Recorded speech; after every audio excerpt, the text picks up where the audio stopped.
Halo guys, jumpa lagi dengan saya Gunawan BST.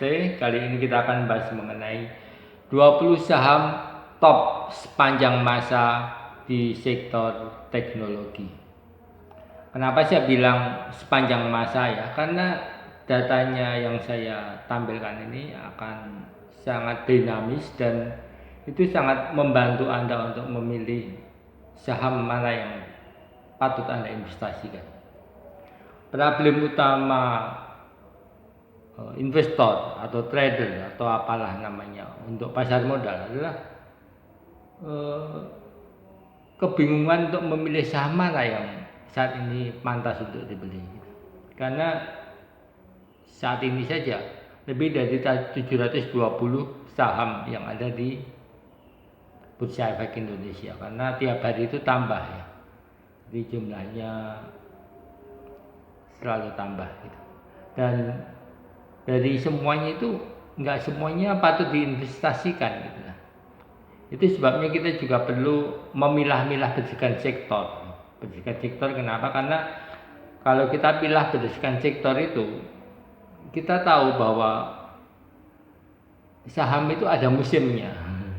Jadi misalkan musim batu bara, musim kelapa sawit, musim teknologi, musim emas dan sebagainya, dan juga healthcare, farmasi dan sebagainya itu selalu ada musimnya sesuai dengan dinamika ekonomi nasional dan juga internasional. Jadi kalau kita tidak tahu musimnya juga repot. Dan sekarang ini kebetulan musimnya teknologi gitu, saham-saham teknologi seperti DJII, HG dan sebagainya itu naik sangat tinggi sekali. Makanya sekarang saya juga mau pilih, kebetulan saja sih sebetulnya, saham teknologi, karena saya akan selalu bikin tutorial untuk melengkapi blog saya. Jadi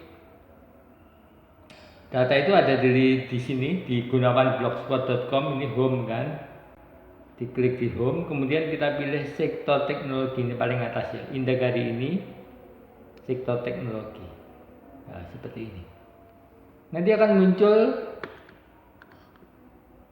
data seperti ini. Nah, akan perlu waktu sedikit karena emang ini data online ya, jadi loading sedikit itu wajar. Mereka mau sistemnya sedang mau milih-milih. Ya, ini sudah muncul. Kecepatannya memang tergantung internet Anda. Nah, ini adalah 20 saham tersebut. Kalau kita lihat sekarang ya, kebetulan di sektor teknologi ini tidak banyak. Sektor teknologi itu mencakup software, data, perusahaan penyedia database gitu ya, data seperti HG itu kan data gitu, DJII itu juga data, server data maksudnya, server data online untuk perbankan, untuk marketplace dan sebagainya.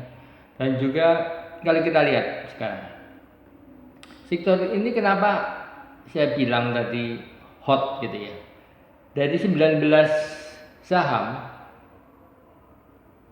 19 saham itu sudah keseluruhan karena memang jumlahnya sedikit ya, hanya 3 yang rekod 30 harinya negatif, hanya 2, yaitu Lux Sentra Mitra Informatika yang sekarang sudah naik 11%, dan Kios minus 13%, Kios Komersial Indonesia.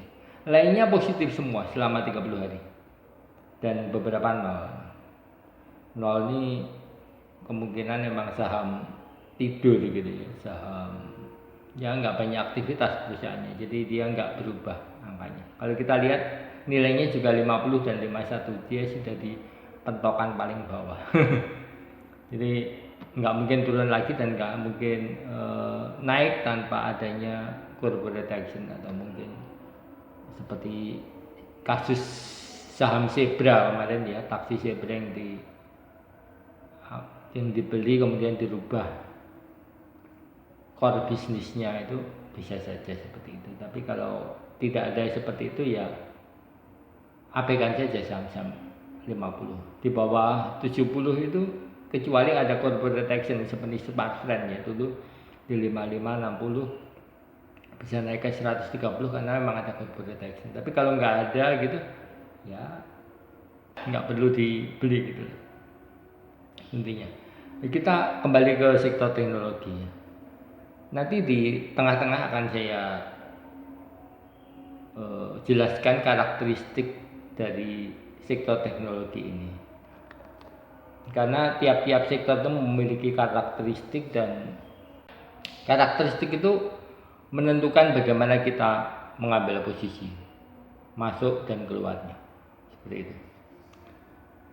Sekarang kita fokus ke tabelnya. Bagaimana sih cara baca tabelnya gitu? Kan saya sudah kasih tabelnya gitu. Tabel ini bagus sekali menurut saya dan harusnya menurut Anda juga bagus gitu. Tapi kalau kita nggak bisa baca tabelnya, nggak ngerti maksudnya, angkanya, ini mengindikasikan apa? Itu kan percuma saja juga kan. Nah, makanya saya di sini selain saya bikin tabelnya, kalau saya tulis angka gitu, tulis tulisan mungkin Anda akan capek. Makanya kalau dibikin video gini mungkin Anda akan ya anggap saja masuk ke ruang kelas gitu. Yang pertama adalah tentu saja ini ya, kita bahas kodenya. Terus ini nama perusahaan ini berdasarkan nama resminya ya. Jadi kenapa saya perlu tulis namanya, nama perusahaan? Karena supaya pertama kita kadang-kadang itu salah itu misalkan apa ya?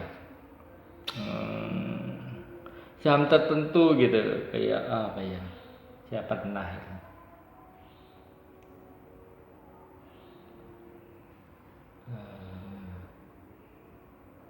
Kadang itu ML, PL, MTDL gitu kita agak-agak rancu gitu. Yang mana yang MTDL, yang mana yang ML, PL gitu ya. Atau tapi kalau ditulis nama belakangnya kita jadi nggak atik anabatik teknologi gitu. Jadi itu penting ditulis nama perusahaannya supaya juga kita mempunyai persepsi yang bagus secara keseluruhannya. Kemudian harga, kolom harga ini ya harga aktual. Jadi memang harga ini update-nya agak tertinggal, tapi nggak terlalu lama, sekitar 20 menitan. Jadi kalau ini dipakai dilihat di setelah penutupan pasar itu lebih bagus, gitu. Makanya nggak berubah gitu kan ya. Jadi kita ya sekitar jam 4 sampai jam malam sampai pagi gini kita bisa menganalisa sama apa ya di teknologi yang kelihatannya bagus gitu. Nah, ini bisa kita lihat dari kenaikan hariannya. Ini sudah saya sorting berdasarkan kenaikan harga tertinggi sampai terendah. Jadi kalau kita, dalam kasus ini Limas Indonesia dia kemarin tuh hari Selasa ya. Selasa 23 Rabu 23 Juni itu dia naiknya 34,62%. Kemudian berturut-turut Nusa Persada dan yang lagi hot-hotnya itu kita bisa lihat di 30 harinya. Limas ini sudah naik 250% selama 30 hari.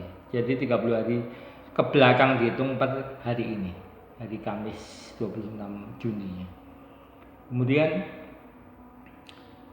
PTSN 25,7%. Nah, kemudian ini Multipolar Teknologi MLPL 300%. Jadi di sini Anda bisa memiliki perspektif positif tentang saham bahwa kemarin tuh Rabu indeks harga saham turun sekitar 0,8% ya. Tapi ternyata ada saham yang positif gitu. Jadi tidak semua saham itu tercermin dari indeks harga sahamnya. Karena kan indeks harga saham itu rata-rata. Jadi memang ada yang naik, ada yang turunnya lebih dalam lagi. Gitu.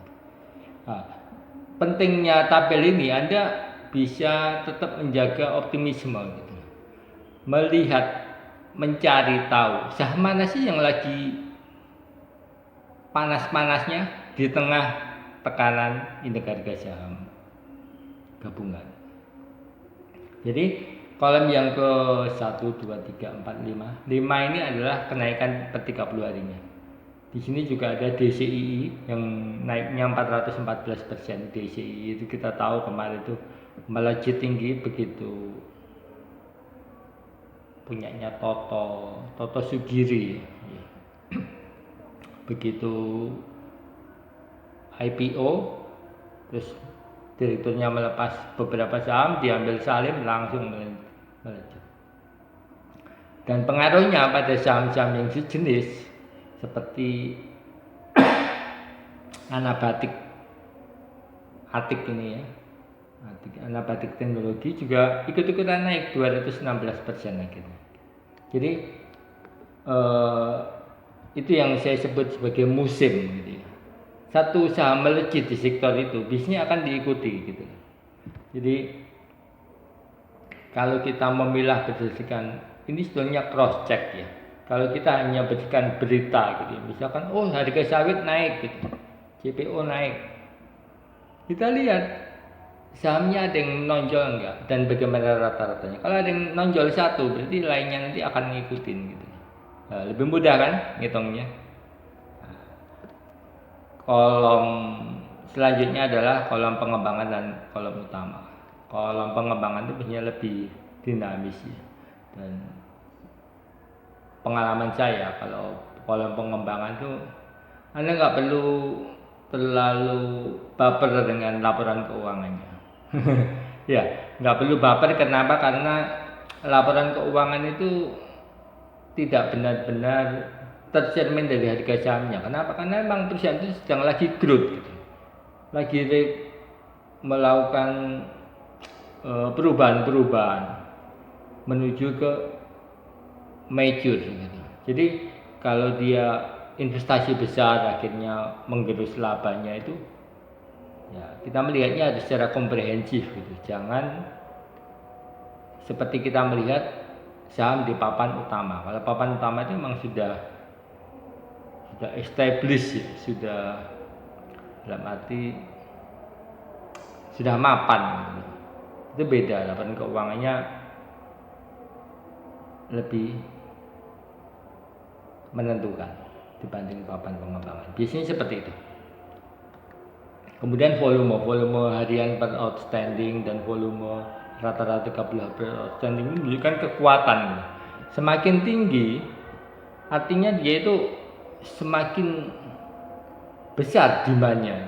Jadi kalau demand-nya kecil, kita kan jadi wah nanti kita masuk ternyata turun gitu ya. Itu terjadi karena apa ya? Karena ini. Gitu. Jadi pentingnya Anda melihat tabel ini adalah Anda tahu bahwa oh ini demand-nya masih kuat kok.